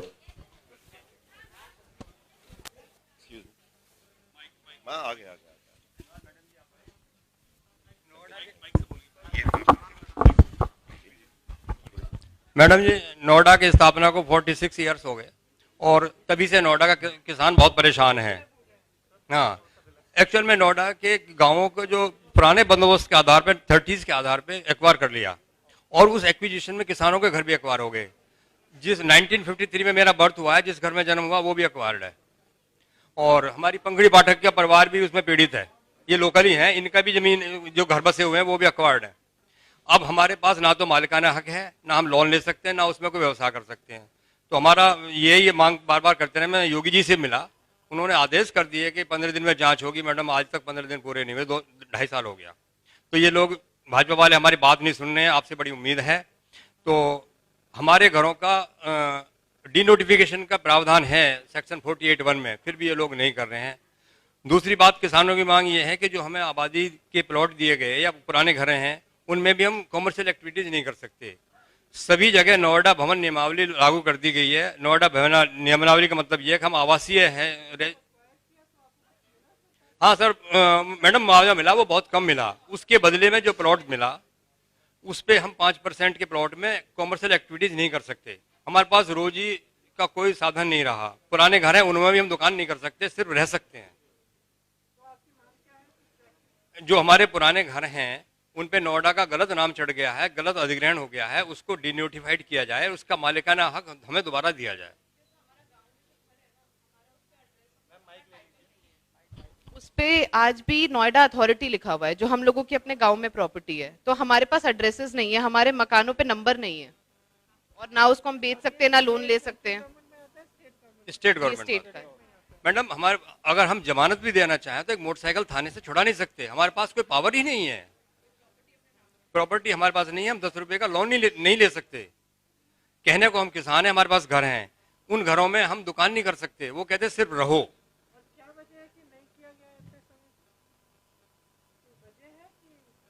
नहीं मैडम, ये सुन ही नहीं रहे। इन्होंने आदेश किए हैं कि बताएं ठेकेदार जी, बताएं। मैम, कारण ये है कि जो अधिकारी हैं और नेता हैं, उनका जो है संगठित जो है गिरोह है, जो किसानों का शोषण करता है और शोषण करने की वजह से जो हमारी समस्या है उसका समाधान नहीं कर रहे हैं। मैं आपको बता दूं, जो हमारा बायलॉज बना था, माननीय जो संजय गांधी जी ने जो है ये नोएडा की शुरुआत की थी, उस बायलॉज में उस समय चिन्हित किया था कि आबादियों को छोड़कर ही जो है एक्वायर करेंगे। और उन्होंने ये भी कहा था कि जो हमारे बच्चे हैं उसमें 20% जो है, जो अच्छे भी कॉलेज बनेंगे यहाँ, उनमें जो है उनको एडमिशन मिलेगा। वो भी कुछ नहीं हुआ। जो भी कॉमर्शियल एक्टिविटी होंगी, जो भी कॉमर्शियल के प्लॉट मिलेंगे, वो किसानों को दिए जाएंगे, क्योंकि उनके जो है खेती जो है वो रोजगार है, वो उनकी प्रॉपर्टी नहीं है, उनकी जो वो नहीं है, वो उनका रोजगार है। क्योंकि उनका रोजगार छिनेगा तो उनको कॉमर्शियल प्लॉट दिए जाएंगे। और प्रत्येक परिवार के बालिग व्यक्ति को जो है इंडस्ट्रियल प्लॉट दिए जाएंगे अगर वो अपनी फैक्ट्री लगानी चाहे। और अगर इंडस्ट्रियल प्लॉट नहीं दिए जाएंगे तो उनको जो है रोजगार दिया जाएगा नोएडा अथॉरिटी में। तो ना तो हम लोगों को रोजगार दिया गया नोएडा अथॉरिटी में, ना ही हमें जो है कॉमर्शियल प्लॉट दिए गए, ना ही हमें फैक्ट्रियों में 25% जो हमारा आरक्षण होना चाहिए था, ना वो किया। तो इसके लिए जब आदरणीय राजीव गांधी जी प्रधानमंत्री बने तो उस समय 1987 में हम लोग उनसे जाके मिले। तो उन्होंने, जब हमने ये आबादी वाली जो समस्या भैया अभी बता रहे हैं, उन्होंने जो हमने उनके सामने रखी, तो उन्होंने आदेश किए कि जो है गांवों की आबादियों को छोड़ा जाए। तो उस समय 5 गांवों का लाल डोरा लगा था, जिसमें नया बांस, जो है भंगेल और जो है अपना बिशनपुरा और मोरना, ये 5 गांव थे। 5 गांवों का उस समय लाडोरा लगा। उन लोगों के पास अभी मालिकाना हक, मतलब उनकी जमीन तो छोड़ दिए लिख के लिखा पढ़ी में, लेकिन मालिकाना हक उन्हें अभी भी नहीं मिला है जो है। और इसके अलावा फिर क्या हुआ है कि जो है इन्होंने एक गठजोड़ बना लिया नेताओं का और उनका, सिर्फ जो है जो करप्शन करने के लिए हम लोगों का जो है उसको जो है, क्योंकि हम अपना एक हमारा हमको जो जमीन मिलती है, जो हमारी आबाद जमीन जाती है, उसमें हमारा 10% का प्लॉट मिलता है। उस 10% के प्लॉट को ना दिया जाए, उसमें अतिक्रमण बता के भाई जो हमारी आबादी इसीलिए एक्वायर की गई है, अब उसमें जो है अतिक्रमण लगा के कि ये अतिक्रमण कर रखा किसान ने, तो 5% का प्लॉट ना दिया जाए। तो 5% का प्लॉट जो आदमी पैसा दे देता है उसका अतिक्रमण खत्म हो जाता है, उसको प्लॉट दे दिया जाता है। और जो आदमी पैसा नहीं दे पाता उसको जो है प्लॉट नहीं मिलता। इसलिए जो है ये हमारी जो है समस्या जो कि न्यू चली आ रही है। मैडम जी, किसान लगातार आंदोलन करते रहे हैं और हमारी आबादियों को तोड़ा जाने का नोटिस दिया जाता है, डर दिखाया जाता है, किसान आंदोलन करता है। हमारे अनिल नेताजी भी 10 दिन जेल में रह गए हैं किसानों के साथ, पर ये फिर भी नहीं मान रहे। मूल समस्या ये कि हमारी पुरानी आबादी को अतिक्रमण बता के हमें सताया जा रहा है और हमें सभी सुविधाओं से वंचित किया जा रहा है, जबकि अतिक्रमण नहीं है, हमारी मूल आबादी है। गलत अधिग्रहण है और गाँव में विकास भी नहीं है। सेक्टरों में विकास होता है, गाँव में अभी भी गंदा पानी बह रहा है, ओपन नालियाँ नहीं है, सीवर नहीं है, सीवर हैं भी डाल दिए गांव में दिखाने को, उनका कनेक्शन नहीं है। और मैडम जहाँ जो उद्योग लगे हुए हैं उनमें हमारे बच्चों को नौकरी नहीं दी जाती। वो कहते हैं हम लोकल्स को नौकरी नहीं देंगे। तो जमीन हमारी ले ली, रोजगार हमारा ले लिया, बीजेपी की गवर्नमेंट पे बनी है।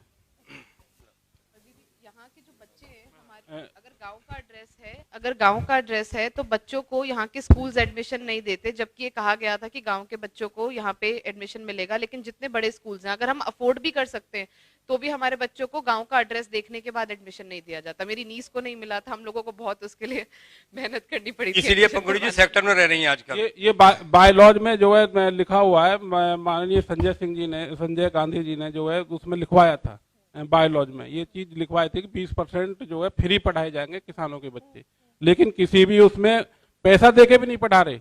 अगर गांव का किसी का एड्रेस है तो उसका एडमिशन ही नहीं होगा अच्छे स्कूल में।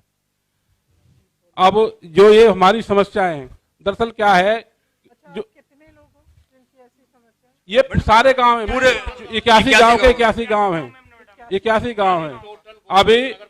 अभी जो है हमारे जो है अनिल नेताजी और जो है हमारे दूसरे जो है नेताओं के बीच में 4 महीने इन लोगों ने आंदोलन कराया है। 4 महीने सड़क पे ये लोग बैठे रहे, लेकिन उसके बाद भी जो है कुछ नहीं हुआ हम लोगों का। 100 किसानों को जेल भेजा था बिना FIR के। जब हम लोग ये हुआ कि सुप्रीम कोर्ट में रिट डालेंगे, तब जाके लास्ट मोमेंट पे FIR करी, और उसमें कई बुजुर्ग किसान भी थे जो लोग, उन पे आज तक एक FIR नहीं हुई है। 10 दिन वो लोग जेल रहे।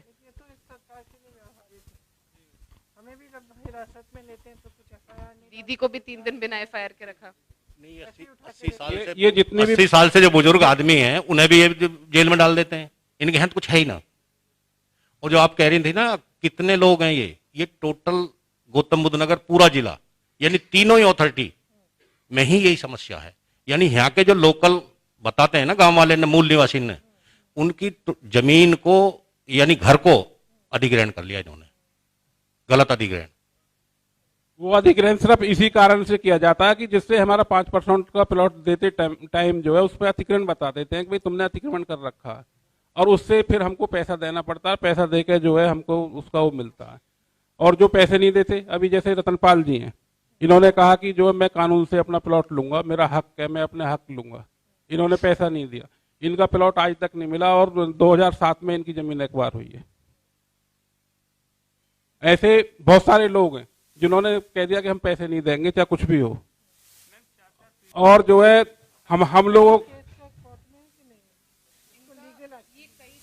कई बार कोर्ट में जा चुका है। जो किसान गए थे उन लोगों को तो 10% के प्लॉट मिले भी थे, कुछ किसानों को, लेकिन बाकियों को जो लोग अफोर्ड नहीं कर सकते थे या इतने लिटरेट नहीं थे कि उस टाइम पे कोर्ट जाएं, वो लोग आज भी उसी हालत में। कई लोगों ने अपना जो मुआवजा है ये समस्या बाद में पैदा होती है। पहले जो हमारा मूल मुआवजा है वो इन्होंने दिया, उसके बाद में इन्होंने 5% का किया। यानी कि जब हमारे घरों पे नोएडा चढ़ चुका तो उसके बाद में जो है ये अतिक्रमण बताते हैं 5% को ही नहीं देते, 10% एक्स्ट्रा 5% आया तो कोर्ट में जाकर के आया। तो मेरा ये कहना है कि हमें 5% ही नहीं दिया जा रहा। मैम इसमें जो हमें वो नहीं मिलता ना, कोर्ट से जो हमें रिलीफ नहीं मिलती, उसका कारण सबसे बड़ा ये है, इन्होंने जो है एक धारा होती है 4, धारा 4 में जो है पहले ये वो करते हैं, फिर धारा 5 होती है। धारा 5 में किसान को अपनी आपत्तियां दर्ज करनी होती हैं, तो इन्होंने जो है अर्जेंसी क्लोज लगा के धारा उसको जो है 5 को खत्म कर दिया और इन्होंने सीधी धारा 6 की, तो किसानों की आपत्तियां कहीं भी दर्ज नहीं हुई। जब जो है कोर्ट जो है वो मांगता है तो वो कहते हैं कि भाई आपकी कहीं आपत्ति दर्ज नहीं है, तो हम लोग कहते हैं कि भाई इन्होंने अर्जेंसी क्लोज लगा के करिए, तो वो कहते हैं कि आप उस समय कहते तो आपको जो है सारी चीजों की आपकी सुनवाई होती। अब जो आपने उस समय वो नहीं करी, अब उस समय जब हम लोगों को धारा 5 का वो ही नहीं मिला, हमें जो है अपनी आपत्ति दर्ज करने का ही वो नहीं मिला, तो कहाँ से करते? नहीं मैडम, प्रॉब्लम ये है, मैं बताऊं आपको कि जो हमारे खेत थे हमने स्वेच्छा से दिया, नोएडा ने ले लिया। अब उन्होंने गलती से बिना रिकॉर्ड देखे जिस घर में मैं पैदा हुआ हूं उसको भी एक्वायर कर लिया। अब वो कहते हैं आपका अतिक्रमण है, इस घर को खाली कीजिए, तब आपको सुविधाएं देंगे, तब आपको प्लॉट देंगे। अब बताएं 1953 नोएडा बना 1976 में, 1953 की मेरी पैदाइश का घर भी एक्वायर कर लिया, तो मैं तो अतिक्रमणकारी हो गया। मैं वोट भी नहीं दे सकता, मैं भारतीय नागरिक भी नहीं हूँ, पाकिस्तान भेज देंगे मुझे ये लोग। अब मैं एनक्रोचमेंट है मेरा, बताइए। अब हम लोगों ने जब इनसे कहा कि भाई जब आपने 1988 में सारी आबादियों का लाल डोरा एक लगाया है और उसमें किसान को लिख के दिया आपने कि आपकी उनमें आबादी है, इसी तरह सबका कर दो। तो उस समय क्योंकि हम लोग बाबूजी से मिले थे, प्रधानमंत्री जी राजीव गांधी जी से, तो उस समय हम लोगों को रिलीफ मिल गया था, लेकिन हमारा दुर्भाग्य था कि वो बहुत समय नहीं रहे, तो उनके जाने के बाद में वो चीज़ फिर खत्म होगी। और किसी ने भी जो है, हम ऐसा नहीं है कि हम जो है उसकी लड़ाई नहीं लड़ रहे, हम हर टाइम उसकी लड़ाई लड़ रहे हैं कि भाई हमारे घरों में जो नाम चढ़ रहा है नोएडा का, ये आप गलत कर रहे हैं। लेकिन क्योंकि उन्हें जो है फिर खाने के उनको जो है करप्शन के लिए कोई और मौका नहीं मिलेगा किसान से, तो इसलिए जो है ये संगठित गिरोह चल रहा है और इसका जो है निस्तारण होना चाहिए जी। और हम आपका धन्यवाद करते हैं कि आपने इतनी जुझारू पंखड़ी पाठक जैसी जो है बेटी आपने हमारे बीच में भेजी है, उसके लिए जो है हम आपका बहुत बहुत धन्यवाद और करते बस हैं। हमें जिताना है जी, क्योंकि पंखड़ी का परिवार भी पीड़ित परिवार है, ये भी लोकल है और पहली बार हमें लोकल कैंडिडेट मिला है, हम तो जी जान से इनके साथ हैं। Thank you madam, thank you.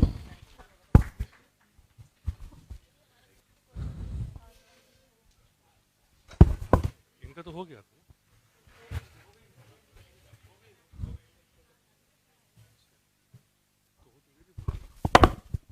Hello,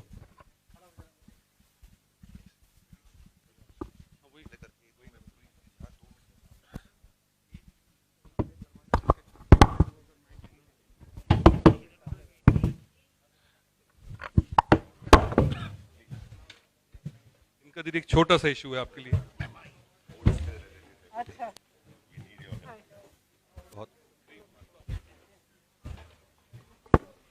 बहुत बहुत हाँ, ये हमारे नोएडा में सोसाइटी का अगर पॉपुलेशन देखेंगे आप, तो कम से कम 3 से 4 लाख पॉपुलेशन है जो नए अभी सोसाइटीज़ डेवलप हुए हैं नोएडा में, उसमें रह रहे हैं। और एक सेट ऑफ लोगों ने आपको बताया कि क्या इश्यूज़ हैं रजिस्ट्री को लेके, मालिकाना हक को लेके, लेकिन इसके साथ साथ एक सेट ऑफ सोसाइटीज़ हैं जो कि स्पोर्ट्स यूनिट के नाम पे उनको अलॉट हुआ था। और ये सारे जितने भी सोसाइटीज़ हैं, सारे पूंजीपति बड़े बड़े बिल्डर्स को अलॉट हुए हैं। आज आप मैडम देखेंगे, हम अगर कोई हल्ला हंगामा रोड ब्लॉक करते हैं या कुछ अपने इश्यूज रेज करते हैं, तो हम बायर्स के अगेंस्ट 2 मिनट में पुलिस आ जाती है। लेकिन आज हमारा बिल्डर 300 करोड़ रुपया नोएडा अथॉरिटी को नहीं दिया है, उसके अगेंस्ट एक एफआईआर तक लॉन्च नहीं हुई है। Patel engineering private limited, nobody. पूरे प्रदेश में, सिर्फ बिल्डर्स के लिए नहीं, पूरे प्रदेश में ये जी स्थिति है। अब जब ये लखीमपुर खेरी का आपने टीवी पे देखा होगा जी, जब किसानों को कुचल दिया उसने, उसके खिलाफ एफआईआर नहीं दर्ज थे, उसको पकड़ा नहीं गया, वो खुलेआम घूम रहा है और सारी पुलिस सिर्फ ऑपोजिशन लीडर्स को रोकने में लगी हुई थी, या कोई प्रदर्शन ना करे, कोई वहाँ पहुँचे नहीं।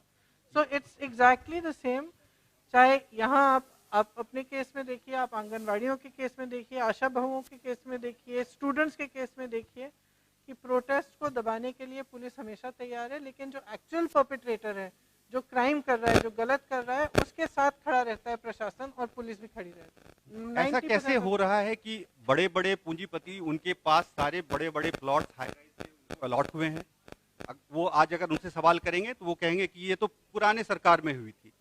आज भी अलॉटमेंट का टर्म्स वही है। आज भी अगर कोई बिल्डर को अगर वो प्लॉट अलॉट होता है तो वो इंस्टॉलमेंट में देता है। क्या हुआ कि जब 2009 ऑनवर्ड्स ये बिल्डर्स को अलॉट हुए प्लॉट, तो इंस्टॉलमेंट, हम भी आज अगर घर ले रहे हैं तो ईएमआई पे ले रहे हैं। आज अगर एक ईएमआई में डिफॉल्ट करूंगा, दूसरे दिन बैंक का नोटिस आ जाएगा। लेकिन इन बिल्डरों ने एक ईएमआई, दो ईएमआई के बाद एक दिया ही नहीं पैसा। और मैडम रितु महेश्वरी भी बैठी हैं अथॉरिटी में, आज हमारा योगी साहब का सरकार भी है, पंकज सिंह जी हैं, महेश शर्मा है, इनके पास हम लोग जा जाके थक गए हैं, कितनी रिप्रेजेंटेशन दी है। लेकिन ऐसा कैसे हो सकता है कि उन बिल्डर में से किसी एक को भी आप नहीं पकड़ पाए? वही तो मैं लॉजिक नहीं समझ पा रही। मैं कह रही थी कि लॉजिक तो ये है ना कि अगर बिल्डर डिफॉल्ट कर रहा है तो बिल्डर को पनिशमेंट होनी चाहिए। बिल्डर डिफॉल्ट हो रहा है तो फ्लैट ओनर को पनिशमेंट क्यों मिल रहा है? आज अगर हम बिल्डर को बोलते हैं कि आप हमारा एओए बना दो, हम इसको खुद मैनेज करेंगे, बिल्डर हमको सुनने के लिए तैयार नहीं है। वो उस पूरे बिल्डिंग पे, हाई राइज पे कब्जा किया हुआ है, ₹2.35 प्लस जीएसटी अपार्टमेंट की मेंटेनेंस चार्जेस लेता है। उस मेंटेनेंस का कॉस्ट आज के डेट में ₹1 भी नहीं है, लेकिन हमसे ₹2.35 प्लस जीएसटी, अगर हम उसको अपने आप मेंटेन करेंगे तो हम उसकी कॉस्ट नीचे ले आएंगे। लेकिन चूंकि उसके लिए एक कॉस्ट, ये एक प्रॉफिट का सेंटर बना हुआ है मेंटेनेंस, तो वो सिक्योरिटी भी अपनी लगाएंगे, मेंटेनेंस भी अपनी लगाएंगे। अगर हम बोलने जाते हैं लोकल अथॉरिटी के पास, तो लोकल अथॉरिटी के पास बोलेंगे हाँ साहब हम कर देंगे, जैसा आप बोलेंगे हम कर देंगे। जैसे ही हम वापस अपनी सोसाइटी में आके उनके पास मिलने जाते हैं कि देखो जी आपने तो बोला था वहां पे कर देंगे, नहीं वो अभी हम सोच रहे हैं, उसके बारे में अभी सोच रहे हैं। मतलब इतना बड़ा नेक्सस है, इतनी बड़ी मिली भगत है, इस मिली भगत का कोई ना कोई उपाय हमें करना पड़ेगा। पंखुड़ी जी बहुत ही हमारे पड़ोस की सोसाइटी में रहती हैं, जब भी हमें जरूरत पड़ती है on phone call she is there, but our local MLA is not at all. Yesterday only I told him कि आपकी अवेलेबिलिटी की बहुत बड़ी इशू है। He didn't have any answer. So we have to have somebody who is attached to the people. Because the psychology is very simple. They do not think that they are answerable. Yes. They are not answerable. If they think they are answerable, then their job is to listen to you. Means if you're protesting, I gave an example of my grandmother during when she was Prime Minister. There was a big protest in JNU. She went there. She talked to the students. The head of the Students' Union read out a thing saying that she should resign as Chancellor of JNU. She resigned as Chancellor of JNU. But she said, actually what you're saying is right. So that is somebody and a party or a government that believes that they have to listen to you, that you have some stake in this governance. But if they don't believe it, and their mindset is that they're going to do whatever they want, I mean, the farmers were sitting for how many months? They didn't bother even once to go and talk to them. Election came, suddenly they changed their mind. तो madam मैं आपसे एक request करना चाह रहा था कि एक आप हाई राइज के लिए अगर सेपरेट टाउन हॉल करें, जिसमें कि हाई राइज के मतलब इसी तरह के हम डेडिकेटेड कर सकते हैं, जिसमें कि मैं बोल रहा हूँ सिर्फ हाई राइज के लोगों को अगर आप कन्विंस कर देंगे that they will win you this election and she is the most appropriate candidate. Yesterday we saw. I'm very happy to hear that she is working so hard. She is a combination of. आपने. She is a combination of lawyer. She is a combination of local resident. She is a combination of महिला. She can understand everything. आपने पूछा वहाँ पे solution क्या है? Solution madam high rise का supreme court ने ऑलरेडी बोला हुआ है। आम्रपाली के केस में I am on record. I can give you the. I am a lawyer. Supreme court ने ऑलरेडी बोला हुआ है कि देखिए जी बायर और नोएडा अथॉरिटी और बिल्डर के बीच के झगड़े में बायर नहीं सफर करेंगे। एक पूरा पैराग्राफ है। Now whatever supreme court says is a law, how can we ignore? मैंने उस जजमेंट का साइटेशन देके लोगों को यहाँ पे अथॉरिटी को बोला कि आप this is a law, how can you ignore? For everything we don't need not go to the high court and file a writ petition to get me a relief. They simply ignored. It is a case specific. Their answer is it's a case specific. How can be a case specific? Law be case specific. नहीं हो सकता है. Supreme court ने बोला तो वो तो law है. तो हमको लॉ को अवॉइड करना है ना, तो ऐसे mindset political, it's all about political mindset. हमें आज योगी जी को तो पूरा पता है ये पिछले 5 साल में ये प्रॉब्लम, आज का तो प्रॉब्लम है नहीं, लेकिन इसलिए पिछले 5 साल में आज इलेक्शन में भी उन्होंने इस चीज को मुद्दा नहीं बनाया। क्यों? इसका आंसर सेफ सबको पता है, क्योंकि नेक्सस है। बट ये मुद्दे बन ही नहीं रहे ना इस इलेक्शन में, यही तो मैं कह रही हूँ कि मुद्दे बनाए, हमें मुद्दा बनाना है। आप प्लीज थोड़ा समय दीजिए, हाई राइज के करते हैं हाँ, तो हाँ, टाउन हॉल कर सकते हैं। We can do. बताना चाहूंगी, इनकी जो सोसाइटी है पैन ओएसिस, वहाँ 2009 से रजिस्ट्री नहीं है और बहुत सारे सीनियर सिटीजन्स हैं, वो ये कहते हैं अगर हमें कुछ हो जाएगा हमें ये नहीं पता कि हम अपना प्लॉट अपने बच्चों को कैसे ट्रांसफर करेंगे। कई सारे ऐसे लोग हैं जो जिनको कोई बीमारी है या कुछ है, they are very scared, they are in a lot of pressure कि हम लोगों के बाद हमारे फ्लैट का क्या होगा। आज हम रह रहे हैं सिर्फ एक फ्लैट बायर एग्रीमेंट के बेसिस पे, उसके अलावा हमारे पास कोई डॉक्यूमेंट नहीं है। मतलब हम धूप क्षेत्र से कोई बहुत ज्यादा अच्छी स्थिति में नहीं है।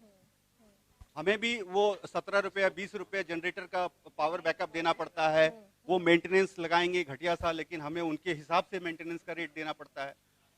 Everything we have invested, our hard earned money. This is my first, किसी के लिए वो घर में बच्चा पैदा हुआ है, इमोशनल अटैचमेंट है, किसी की शादी हो रही है, लेकिन बिल्डर को और अथॉरिटी को उससे कोई मतलब नहीं है। ऐसा थोड़ी यू नो, हाँ, लगभग यही समस्याएं फ्लैट बायर्स पहले ही उठा चुके हैं और मौका आपके हाथ में है वोट की चोट मारने का। Sector 79 as you know papers में काफी पब्लिश होता है, वो यहाँ का नोएडा का one of the biggest scam है, जिसमें बिल्डर, अथॉरिटी एंड गवर्नमेंट ने मिलकर के स्कैम किया है, जो हजारों में है, हजारों करोड़ों में है। ठीक है, और ये स्कैम आज का तो नहीं है, ये 5 से 6 साल पुराना है। ये जो पूरा प्लॉट था ये लोटस को अलॉट हुआ था as for developing the sports complex over here, but what Lotus did, उसने इस प्लॉट्स के छोटे छोटे टुकड़े किए और डिफरेंट बायर्स को बेच दिए, और उसने जो ये प्लॉट लिया था they purchased at very subsidised rate because of the sports city. अब यहाँ पे जब ये टुकड़े हुए तो ये नोएडा अथॉरिटी ने ही इसके मैप्स अप्रूव किए थे कि यहाँ पे आप अपना एक पर्टिकुलर सोसाइटी बना सकते हो। ऐसा तो नहीं हुआ होगा कि ओवर द नाइट उन्होंने एक 25 फ्लोर की बिल्डिंग खड़ी कर दी, 10 टावर के यहाँ पे सोसाइटी डेवलप कर दी। बट अब यहाँ पे क्या होता है, आफ्टर द ये जो हमारा केस है ये अथॉरिटी के पास से निकल के गवर्नमेंट के पास एक पहुंच गया है वहां पे। तो अगर हम अथॉरिटी के पास जाते हैं कि मैम हमारा ये जो पूरा एरिया है इट इज इनलीगल, मतलब कि इनके तो केस में है कि कुछ इशू के मारे नहीं आया है, बट हमारा जो एरिया है it is called as illegal. हम वहां पे इनलीगल रेसिडेंट हैं क्योंकि वहां पे तो सोसाइटीज होनी ही नहीं चाहिए थी, वहां पे एक स्टेडियम बनना चाहिए था। तब वो इनलीगल नहीं था, आज से 4 साल पहले वो इनलीगल नहीं था, बट आज से साल भर पहले से वो इनलीगल अलाउंस हो गया है कि वो एरिया ही इनलीगल है। हम लोग वहाँ के इनलीगल रेसिडेंट हैं, हम लोगों ने अपनी जो हार्ड अर्न मनी है जो करोड़ों में है वो वहां पे इन्वेस्ट करी है, and we are not owner of the property. वहां पे मिनिमम जो हमारा सोसाइटी का फ्लैट है उसकी कॉस्ट 1 CR है, स्टार्टिंग कॉस्ट इज 1 CR, और जिसकी जो मैक्सिमम 2.5 CR तक जाती है। हम वहाँ पे इनलीगल ओनर की तरह रह रहे हैं, और ये मुद्दा कई बार इशू रेज भी किया। मैं अभी पंकज सिंह जी से हमारी कॉल थी तो मैंने वहाँ पे मुद्दा स्पेसिफिकली रेज किया था कि इसका क्या है, तो उन्होंने ये दिया कि ये ना आपका बहुत ही पुराना इशू है, ये 8 साल पुराना इशू है। जब ये प्लॉट डिवाइड हुआ था ये सपा बसपा की सरकार में हुआ था, ठीक है। देखिए वही है कि टोपी घुमाई जा रही है कि इसकी टोपी उसके सर, ठीक है। They are passing the cap, और वही इशू चल रहा है यहाँ पे। तो आपने पूछना था कि उन्होंने 5 साल में क्यों नहीं सॉल्व किया इसको, समस्या तो नहीं, यहीं पे उसके बाद वो मीटिंग अजर्न हो गई थी ना, वो आगे इशू डिस्कस ही नहीं हो पाया। तो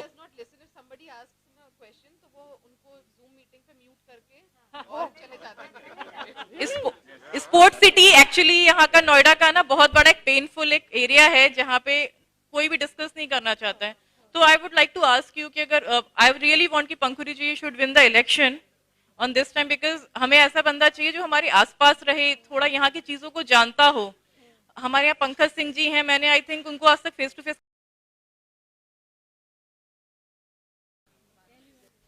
मैम मैं यही कहना चाहती हूँ कि हमारी आशा की जो पहचान है ये हमें कांग्रेस सरकार से ही मिली है, जो आज तक हमें जाना जाता है।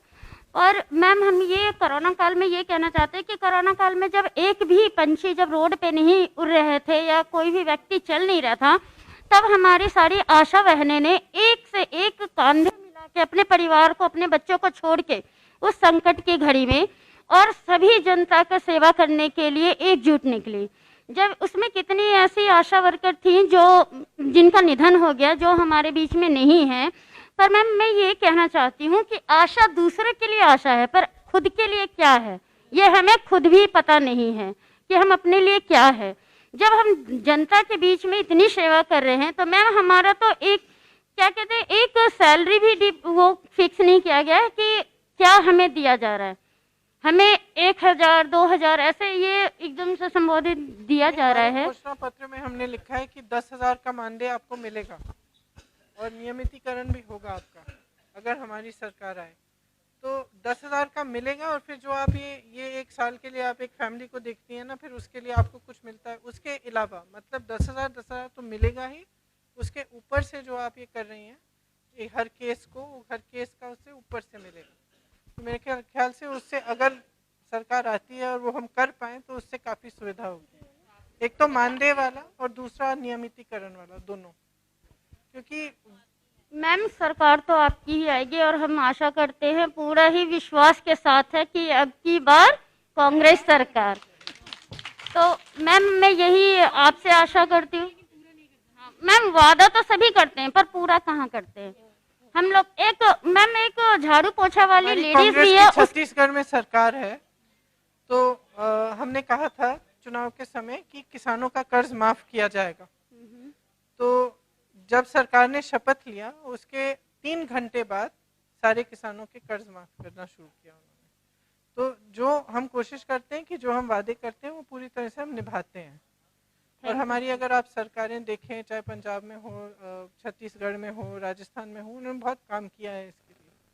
काफ़ी जितनी भी समस्याएं थी उनको हल करने के लिए काम किया। तो ये तो अगर हमारी सरकार आएगी तो ज़रूर, मेरा वचन है, ये करेंगे। ओके मैम ये बात याद रखूंगी। मैम आपको ही बुलाएंगे। अपने लिए करो मैम, एक फोटो खींचना। हम तो करते रहेंगे संघर्ष आपके लिए, लेकिन अपने लिए आप जागरूक बनो क्योंकि आपका फायदा उठाते हैं लोग। मैम एक झाड़ू पोछा वाली जो लेडीज रहती है उनकी भी 5,000 7,000 रुपए मिलते हैं। हमारी तो 1,000 की भी उम्मीद नहीं है कि हमारी 1,000 भी आती है। कभी भी टाइम पे हमें कुछ भी नहीं मिला जाता, जबकि काम के लिए सबसे पहले आशा और आंगनवाड़ी को चुना जाता है। हर कोई भी आशा के कोई जगह नाम नहीं आता है कि हाँ आशा ने ये काम किया है या कुछ भी किया, कुछ भी नहीं। कोविड का सर्वे अभी तक हमारा चल रहा है।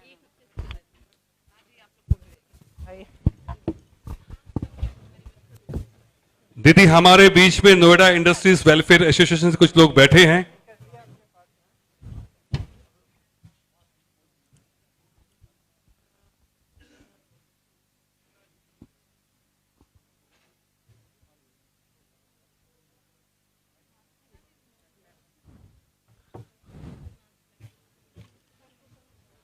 हमारे बीच में दीदी नोएडा इंडस्ट्रीज वेलफेयर एसोसिएशन से लोग बैठे हैं। नीवा एसोसिएशन है, इनके प्रेसिडेंट दलबीर सिंह हमारे बीच में हैं।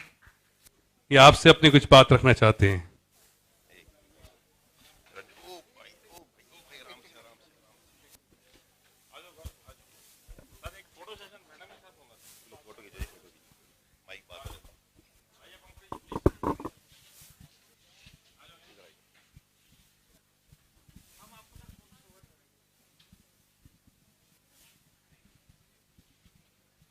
साइन बना लीजिए, सब एक बार भी बना लीजिए।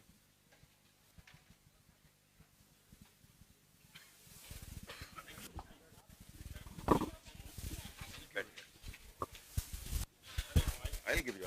I'm here for that only. Yeah. हाँ बुला लो टेबल बुला लो।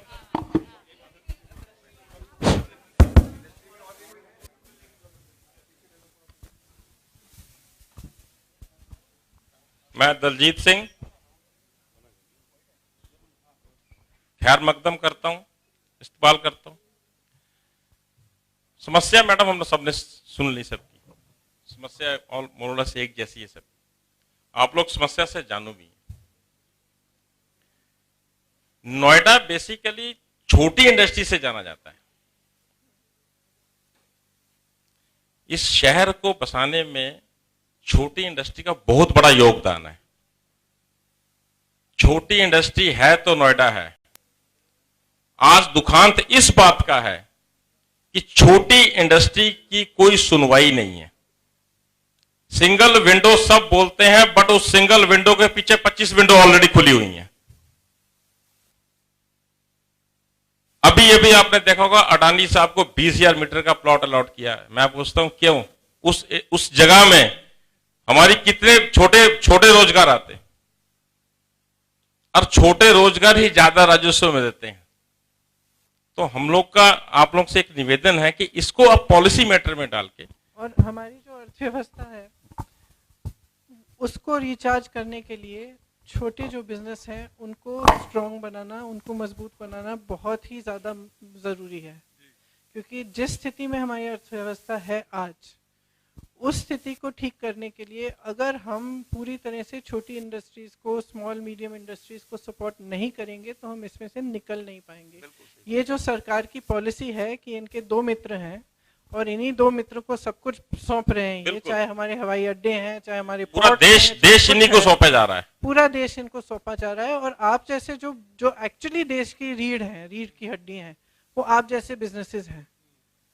एक्चुअली जितने भी बड़े बड़े इकोनॉमिस्ट हैं सब यही कहते हैं कि स्मॉल एंड मीडियम एंटरप्राइज को मजबूत बनाने में ही इंडिया चाइना का मुकाबला कर सकती है। बिल्कुल मैडम, सही कहा आपने। और उस पर कोई फोकस नहीं है, कोई कंसंट्रेशन नहीं है। यही पॉलिसी है कि आपके 5-10 गिने चुने मित्र हैं, उनको सब कुछ मिलना चाहिए। आपको जिस तरह से देखिए, आपको डिमोनेटाइजेशन का सबसे बुरा असर आप पे पड़ा है, बहुत बड़ा सबसे सेटबैक बड़ा हुआ। झटका। उसके बाद आपको जीएसटी जिस तरह से लागू की गई उससे आपको झटका। उसके बाद कोरोना में लॉकडाउन से आपको झटका। तो क्या किया आपको हेल्प करने के लिए कि ठीक है इतने बड़े झटके आप सह रहे हैं, तो आपको मजबूत करने के लिए, आपको खड़ा रहने के लिए क्या किया है सरकार ने? कुछ नहीं किया, उनकी पॉलिसी नहीं है। बिल्कुल पॉलिसी नहीं। मैं इंटरप्ट करूंगा आपको बीच में। एक तरफ तो कोरोना लॉकडाउन के बाद मोदी जी भाषण देते हैं कि हमने चाइना से कंपटीशन करना है, वेलकम करते हैं, बट दूसरे दिन एक दूसरे मंत्री जी का स्टेटमेंट आता है कि यहां पे जनरेटर नहीं चलने देंगे। मुझे एक बात बताइए, छोटा एंटरप्रेन्योर जो है, ये एंटरप्रेन्योर के रातों रात तो वो जनरेटर बदल ही नहीं कर सकता। चाइना का मुकाबला करना है तो क्या करना है आपको? मैन्युफैक्चरिंग स्ट्रॉन्ग करनी है। सबसे पहले तो सबसे बड़ा मैन्युफैक्चरर तो चाइना है, उसके मुकाबले को उसका मुकाबला करने के लिए हमें मैन्युफैक्चरिंग को मजबूत करना है। कैसे करेंगे? छोटे small and medium industries and jobs also, solution for employment also is in small and medium industries. So, but the government is not seeing this. And इतने विज्ञापन हो रहे हैं, आपको सब जगह दिख रहा है कि इतना विकास हो रहा है, ये हो रहा है, वो हो रहा है। सच्चाई तो कुछ और है। आप सब जानते हैं, आप खुद बिजनेस करते हैं, आपको मालूम है कि कौन से बिजनेस वाले जो हैं 5-10 ही हैं जो फूल रहे फल रहे हैं, बाकी सब तो बहुत संकट में है। बिल्कुल गवर्नमेंट की पॉलिसी छोटे बिजनेसमैन के लिए नहीं है। वो ये नहीं समझ रहे हैं कि बड़ा बिजनेसमैन अगर कोई चीज बनाता है, छोटा बिजनेसमैन है तो खरीदेगा कौन? और माफ करिए, उनको सरकार में लाने में बहुत बड़ा हाथ आप लोगों का है, क्योंकि आपकी एक आशा थी कि हमारे लिए ईज ऑफ बिजनेस होगा। इसमें कोई दो राय नहीं है। हाँ, तो मैं मैडम को बीच में रोक के ये कहता हूं, ये खानदानी लोग हैं, भरोसा कीजिए इनके ऊपर, जुड़ जाइए दोबारा इनके साथ एक बार। तो आपने समर्थन की एक आशा थी कि ईज ऑफ बिजनेस होगा, आगे बढ़ेंगे, जितनी चीजें सपने आपको दिखाए थे, लेकिन क्या हुआ फिर? तो अब आप ही समझिए क्या हो रहा है। हमारी तो पॉलिसी शुरू से यही हुई है, शुरू से यही रही है और आज भी है। और खासतौर से अभी जो हमारा घोषणा पत्र भी आने वाला है, आप उसमें भी देखेंगे स्मॉल मीडियम इंडस्ट्रीज के लिए बहुत बड़ा पुश चाहते हैं हम, क्योंकि हम जानते हैं कि जब तक हम ये पुश नहीं देंगे तब तक हम खड़े नहीं हो पाएंगे। और हमारी इकोनॉमी आज ठीक स्थिति में बिल्कुल नहीं है। और अनएम्प्लॉयमेंट का इतना बड़ा मुद्दा है यूपी में, जिस तरह से बेचारे नौजवान त्रस्त हैं, उसका सोल्यूशन तो इसी में है ना कि जितना आप जैसे हमने प्रपोज किया है कि हम क्लस्टर्स जो हैं, जैसे मुरादाबाद में पीतल है, कहीं और जहां जो हुनर है, जो स्किल इतने समय से है, उसको मजबूत करने के लिए हम क्या सुविधा करेंगे, किस तरह से वहां पे स्मॉल और मीडियम इंडस्ट्री को ही पुश करेंगे और ग्रो करने के लिए हम मदद करेंगे। तो ये सब है हमारा, मैं भिजवाऊंगी आपको, आप थैंक यू देख मैडम। लीजिएगा। आप अपने मैनिफेस्टो में या पॉलिसी में ये जरूर रखिए कि छोटे इंडस्ट्री को, ये हमारी पॉलिसी है ही। हाँ, थैंक यू। मैं एक बार फिर खैर मकदम इस्तेमाल करता हूं अपनी तरफ से, धन्यवाद। Thank you. मैं 1978 से इंदिरा गांधी जी के टाइम से पार्टी से काफी एक्टिवली जुड़ा हुआ हूँ, और पीछे जो मतलब लोगों ने बताया यहाँ फ्लैट से, मैं 2-3 साल पहले पटना से यहाँ अपना एक छोटा सा आशियाना लेके शिफ्ट किया हूँ। हमारे यहाँ भी सेम प्रॉब्लम है। गिजौर एक इलाका है, मैम जानती हैं, वहाँ बिल्डर फ्लैट है, वहाँ भी उन्होंने रजिस्ट्री रोक रखी है। अभी ये बता रहे कि आपकी जो रजिस्ट्री गई है वो इलीगल बता रहे हैं। तो सर मैं आप माइंड ना करें, वो बात हो गई। हम लोग बेसिकली ये मैडम को सुनने के कई लिए बार- हम लोग आए थे, हाँ। तो मैडम से हम 2 शब्द सुनना चाहते हैं, please. Thank you very much जी, थैंक यू जी। दीदी, कुछ डॉक्टर्स हैं हमारे बीच में, इंडियन मेडिकल एसोसिएशन से जुड़े हुए लोग हैं कुछ ही।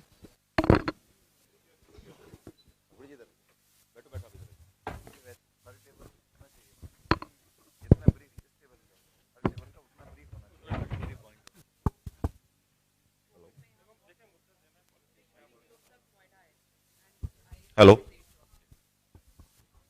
नमस्कार मैम, बहुत बहुत धन्यवाद कि आप हमारे बीच में आए। हेलो, बहुत बहुत धन्यवाद कि आप हमारे बीच में आए। मैम, पहले तो मैं ये बताना चाहूँगा कि इस सारी समस्याओं को सुनने के बाद मुझे जो लगता है कि एक बहुत बड़ा जो मैटर है जो यहाँ पे नहीं है, जो हो जाए तो सारी प्रॉब्लम सॉल्व हो जाएगी, वो है लोकल गवर्नेंस का। मैम, जब हमारा कॉन्स्टिट्यूशन बना तो एक लोकल गवर्नेंस या पंचायती राज सिस्टम को एक स्ट्रॉन्ग पिलर था हमारे डेमोक्रेसी के लिए, वो यहाँ पे खत्म कर दिया। पंचायत, गांव में पंचायत होती है, बाकी अर्बन में अर्बन लोकल बॉडीज होती है। यहाँ पे कुछ भी नहीं है। यहाँ नहीं ma'am, no no nothing ma'am. Yes ma'am. तो अब यहाँ पे क्या होता है कि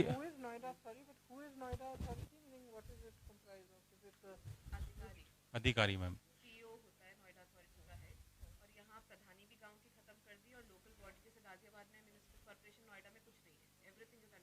And ये CEO बनता कैसे है? सरकार के। अच्छा, he is just nominated. Yes ma'am. You are right. तो मैम जैसे कि छोटा सा एग्जांपल देता हूँ कि जैसे बायर से एक इन्होंने एक्स्ट्रा पैसे लिया अथॉरिटी ने कि हमें किसान, हाई कोर्ट का ऑर्डर आया है, हमें किसानों को एक्स्ट्रा कंपनसेशन देना है, प्लॉट्स देने हैं। बायर्स बैठे होंगे, पूछिए उनसे मैम, सबसे एक्स्ट्रा पैसे लिए और पैसे के बाद उसके ऊपर जिसने डिले हुआ उसके ऊपर इंटरेस्ट भी लगाया उन्होंने। और जब किसान गए कि हमारा जो एक्स्ट्रा पैसा दे दीजिए, तो उन्होंने बोला नहीं नहीं, इसके लिए तो आपको शासन से आदेश आएगा। आपको जब लेना है तो कोई आदेश नहीं है, तब तो अथॉरिटी का आदेश है। जब देना है तो जी ऐसा हाई कोर्ट से कोई ऑर्डर ही नहीं हुआ, तो आपने इलीगल पैसा लिया है बायर्स से, वो पैसा आप रिफंड कर दीजिए विद इंटरेस्ट। अब मान लीजिए कि यहाँ पे मैम कोई, अगर मैं हेल्थ केयर की बात करूँ कि गवर्नमेंट हॉस्पिटल है, अथॉरिटी ने बनाया, बहुत बड़ा भव्य बनाया हुआ है, लेकिन जब कोविड टाइम में उसको चलाने की बात आई तो टाटा के कोलैबोरेशन में उस हॉस्पिटल को स्टार्ट किया गया, जबकि मैम वो 1000 करोड़ रुपए से ऊपर का बना हुआ है। आप छोटे छोटे बहुत हॉस्पिटल्स बना सकते हैं, लेकिन ये बात रखेगा कौन?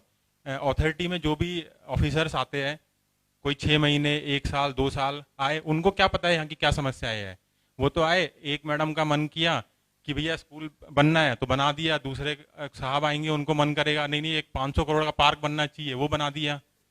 तो जब एक लोकल गवर्नेंस ही नहीं है तो कैसे चलेगा? तो हमारा जो डेमोक्रेटिक सिस्टम था वही पूरा कोलैप्स कर गया यहाँ पे। तो मैं चाहता हूँ कि मैम आपकी सरकार आए और पंखुड़ी जी यहाँ से विधायक बने तो आगे अपना एफर्ट्स करते रहे, लोकल गवर्नेंस की तरफ जरूर ध्यान देना चाहिए। जैसे कि RWA के इलेक्शन हो रहे हैं AOA में, मैम जरूरी थोड़ी है AOA में RWA के इलेक्शन, अगर वहाँ पे कोई अर्बन लोकल बॉडी होती, कोई निगम पार्षद होता या अथॉरिटी का ही कोई नॉमिनी होता कि जिसको अथॉरिटी में अपनी बात रखने का हक होता, अगर देखा जाए तो मैम यहाँ पे जो MLA है या सांसद है उनको भी, उनका भी अथॉरिटी में कोई अधिकार नहीं है। एक सुन लिया कि आपकी सरकार है, one man show ma'am.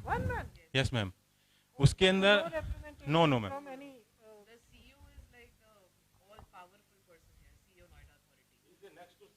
Yes ma'am, अगर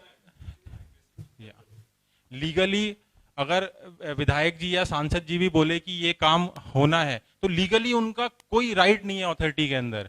1% भी राइट नहीं है कि वो कुछ भी उसमें रख सके, क्योंकि कहीं भी होता है मैम, विधानसभा होता है, सांसद होती है, तो वहाँ पे सब लोग जाते हैं, एक वोटिंग होती है, उसके बाद बोला जाता है हम अपने मुद्दे देते हैं, मुद्दे उठाए जाते हैं संसद के अंदर, विधानसभा में मुद्दे उठाए जाते हैं, लेकिन अथॉरिटी में कौन मुद्दे उठाएगा हमारे? तो वो तो बस आपस में लड़ाने का काम करेंगे कि अच्छा फ्लैट बायर्स को बोल दो कि जी वो किसान काम नहीं करने दे रहे हैं, और किसानों को बोल दो कि जी वो फ्लैट बायर्स ने केस किया हुआ है। आप पूछिए मैम उनसे पैसे लिए है कि नहीं लिए एक्स्ट्रा कंपनसेशन के लिए, लेकिन उनको नहीं दे रहे। जब वो लेने गए तो कि जी ये तो यहाँ से नहीं होगा, ये तो लखनऊ से होगा। भाई पैसे किससे पूछ के लिए आपने फिर? तो ये है मैम। अब स्कूल मान लीजिए खोलने हैं यहाँ पे मैम, बेसिक होता है कि एजुकेशन और हेल्थ।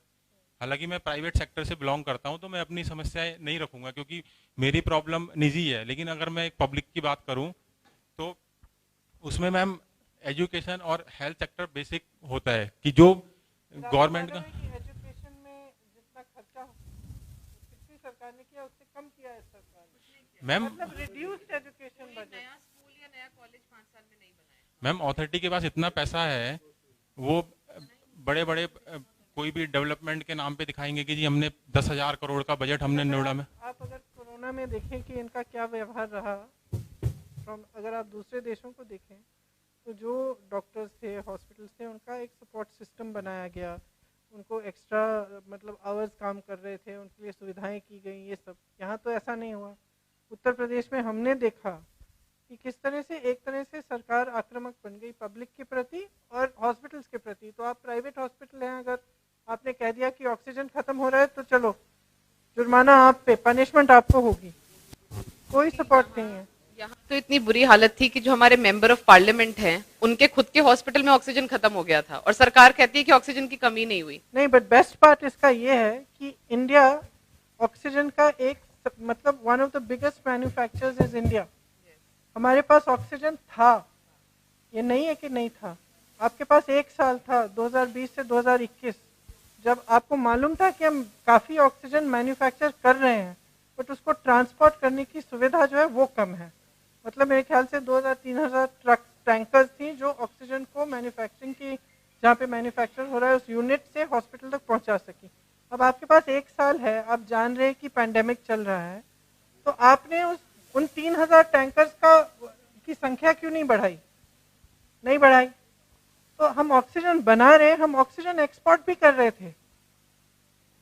उसी साल में हमने ऑक्सीजन का एक्सपोर्ट भी किया, और जब समय आया हम अपने लोगों को हम बचा नहीं पाए क्योंकि हमारे पास ऑक्सीजन भी था बट हम ट्रांसपोर्ट नहीं कर पा रहे थे। और इसमें भी राजनीति की गई।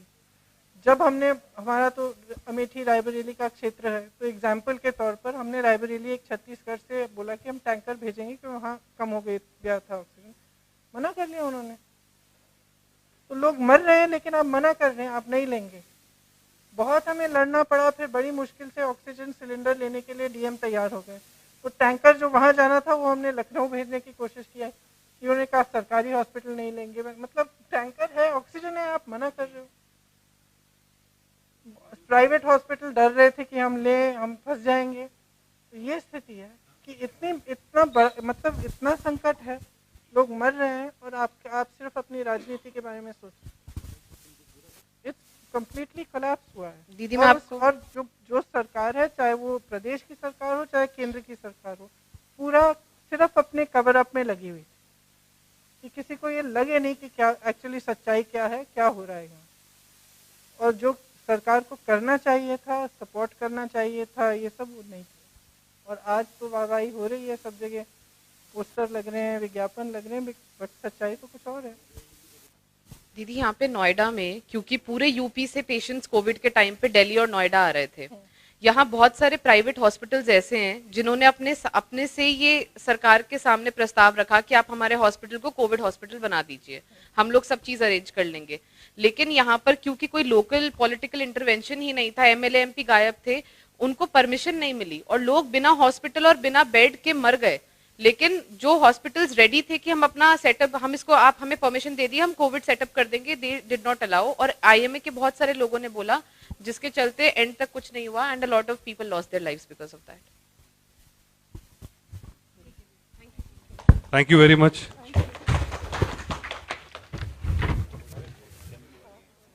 इधर ये कुछ फीमेल्स हैं जो आपके साथ सिर्फ फोटो करवाना चाहते हैं आप।